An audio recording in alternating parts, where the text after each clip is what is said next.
ప్రభువునందు నాకు అత్యంత ప్రియమైనటువంటి వాళ్ళారా, మన ప్రభువును రక్షకుడినైనటువంటి యేసుక్రీస్తు వారి యొక్క శుభనామంలో మీ అందరికీ నా హృదయపూర్వకమైన శుభములు, వందనములు తెలియజేయుచున్నాను. ఉదయకాల సమయంలో దేవుని వాక్యాన్ని ధ్యానం చేసుకుందాం ప్రియులారా. ఈరోజు వాక్య ధ్యానము కొరకు మనం తీసుకున్నటువంటి లేఖన భాగము కీర్తన గ్రంథము 146వ కీర్తన 7వ వచనం చదువుకుందాం. బాధపరచబడి వారికి ఆయన న్యాయము తీర్చును, ఆకలిగొనిన వారికి ఆహారము దయచేయును, యెహోవా బంధింపబడిన వారిని విడుదల చేయును. ఆమేన్. దేవుని నామమునకు మహిమ కలుగును గాక. మరి మంచి వాక్య భాగాన్ని మనం చదువుతున్నాం. ఇక్కడ మన దేవుడు ఆయన బాధపరచబడి వారి యొక్క బాధను చూచి వారికి న్యాయం తీర్చే దేవుడు. ఎవరైతే ఆకలితో అలమటించిపోతూ ఉన్నారో వారికి తన గుప్పులు విప్పి వారి యొక్క ఆకలిని తీర్చి ఆహారం వారికి సమృద్ధిగా ఇచ్చే దేవుడు. ఎవరైతే ఆయా పరిస్థితుల్లో బంధింపబడి ఉన్నారో ఆ బంధకాల్లో చిక్కుకుపోయిన వారికి ఆయన విడుదల కలుగు చేసే దేవుడై ఉన్నాడు. ఈ అనుభవాలన్నీ కూడా మన జీవితంలో మనం కూడా ఏదో ఒక టైంలో రుచి చూసి ఉంటాము. ఎందుకంటే మనం మాత్రలో రక్తమాంసాల్లో ఉన్నాం కాబట్టి ఈ లోకంలో ఉన్నప్పుడు కొన్నిసార్లు కొన్ని పరిస్థితులు మనకు ఎదురవుతున్నప్పుడు ఆ పరిస్థితుల్లో దేవుని యొక్క కృపను, ప్రేమను, వాత్సల్యతను ప్రతివారం కూడా అనుభవించి ఉంటాము, రుచి చూచి ఉంటాం తప్పకుండా. అయితే దాన్ని మనం గుర్తించలేకపోవచ్చు. అందుకే ఉదయకాలం దేవుని వాక్యం మనం మరొకసారి ఆయన ప్రేమను జ్ఞాపకం చేస్తూ మనం ఒకసారి హెచ్చరిస్తూ ఉంది. గత సంవత్సరం అంతా దేవుడు మన అందరం తన రెక్కల కింద కాచి భద్రపరిచాడు. నూతన సంవత్సరంలో ప్రవేశించాము. అప్పుడే 2 మాసాలు పూర్తి అయిపోయినాయి. 3వ మాసంలోకి వచ్చేసాము. ఇంతవరకు ఆయన చూపిన కృపను, ఆయన ప్రేమను జ్ఞాపకం చేసుకుంటే హృదయం అంతా కూడా ఎంతో కృతజ్ఞతాభావంతో నిండిపోతూ ఉంటుంది.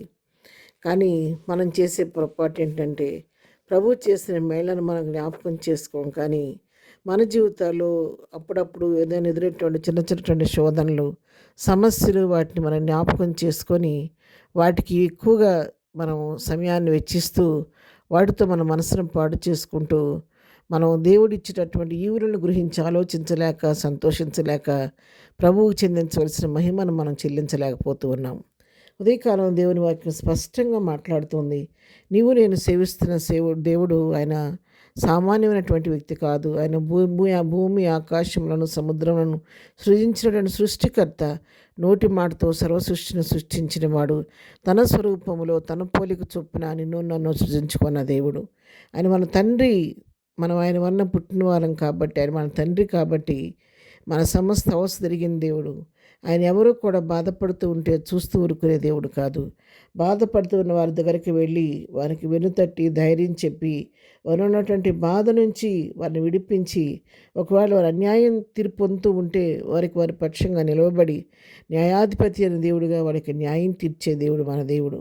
అంతేకాదు ఆహారం లేక ఆకలితో అలమటించిపోతున్న వారిని చూసి మనమైతే చూసి కూడా తప్పుకొని వెళ్ళిపోతాం. కానీ దేవుడు అలా విడిచిపెట్టే దేవుడు కాదు.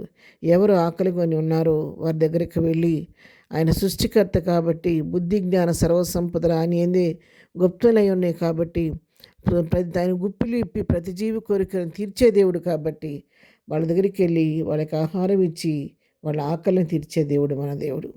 అంతేకాదు రకరకాల బంధకాల్లో బంధించబడి వాటి నుంచి బయటికి రాలేక దానిలో కొట్టుమిట్టాడిపోతూ అల్లాడిపోతూ కృషించిపోతున్న వారిని చూచి వారి దగ్గరికి వెళ్ళి తనే స్వయంగా బంధకాలు తెంచి వారికి విడుదల కలుగు చేసే దేవుడు మన దేవుడు.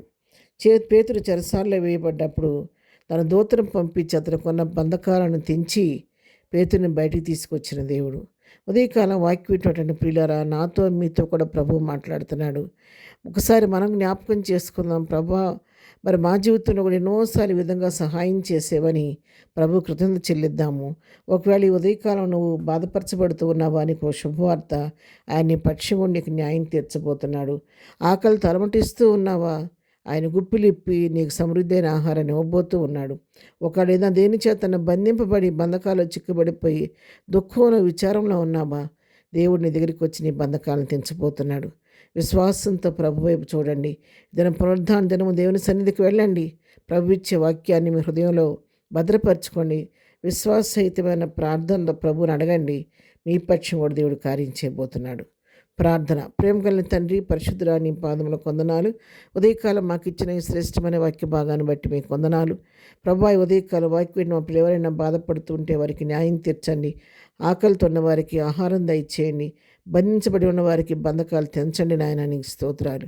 ఈ దినం పునరుద్ధానపు దినం ఆరాధనలో మీరు ఉండండి. ప్రతి ఆరాధన మహిమ తెచ్చుకోండి. ఈ దినం మేము చేయ పని పాటలో రాకపోకలో క్షేమం కలుగు చేయండి. దీని బర్త్డే మ్యారేజ్ చేసుకున్న దీవించండి, ఆశీర్వదించండి. ప్రతి వారి పట్టును విస్తరింప చేయమని, దుఃఖంలో ఉన్న వారిని ఓదార్చమని యేసునామములో ప్రార్థించడి పొందుకొని ఉన్నాము తండ్రి. ఆమెన్. ప్రభు కృప సదాకాలం మనందరికీ తోడే నడిపించును గాక. ఆమెన్.